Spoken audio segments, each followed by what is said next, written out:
ওভালে আরো একবার উঠে আসলো টেস্ট ক্রিকেটের সৌন্দর্য। টেস্ট ক্রিকেটে বুঝার উপায় থাকে না জয়ের পাল্লা কার দিকে কখন ঝুঁকে যায়। 5 দিনের ম্যাচটি যে ক্ষণে ক্ষণে রং বদলায়। ইংল্যান্ড ভারত সিরিজের ওভাল টেস্টেও তেমনি রং বদলিয়েছে। খলনায়ক হতে হতে নায়ক বনে গেলেন ভারতীয় পেসার মোহাম্মদ সিরাজ। অন্যদিকে জোড়া সেঞ্চুরি করেও ম্যাচ বের করে নিয়েও পরাজিত দলে জো রুট, হ্যারি ব্রুক। রুদ্ধশ্বাস টেস্টে 6 রানে জিতেছে ভারত। এ জয়ে সিরিজের সমতায় ফিরেছে শুভমান গিলের ভারত।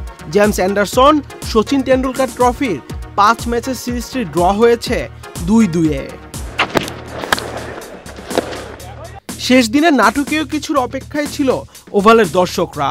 তবে প্রথম 2 বলে 4 মেরে নিজেদের লক্ষ্যটা কি সেটা জানিয়ে দেয় ইংল্যান্ড।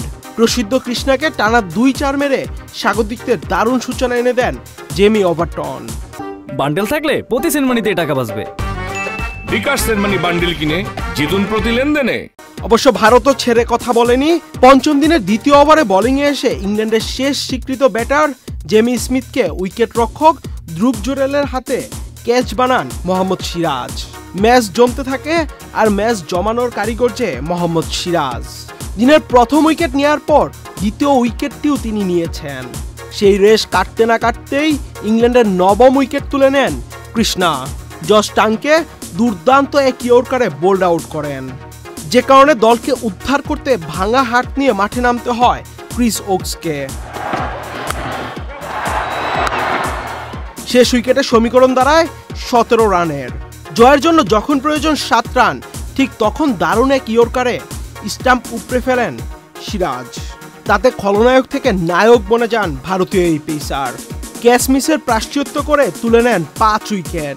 অ্যাটকিনসন বোল্ড হতেই আনন্দে আটখানা হয়ে যান ভারতীয় ক্রিকেটাররা, আর সিরাজ বনে যান ক্রিস্টিয়ানো রোনালদো। বোল্ড আউট করার পর যে পর্তুগিজ তারকার ট্রেডমার্ক সেলিব্রেশন সিওয়ের মতো করে উদযাপন করেছেন মোহাম্মদ সিরাজ। আহমেদ শাফি, চ্যানেল আই।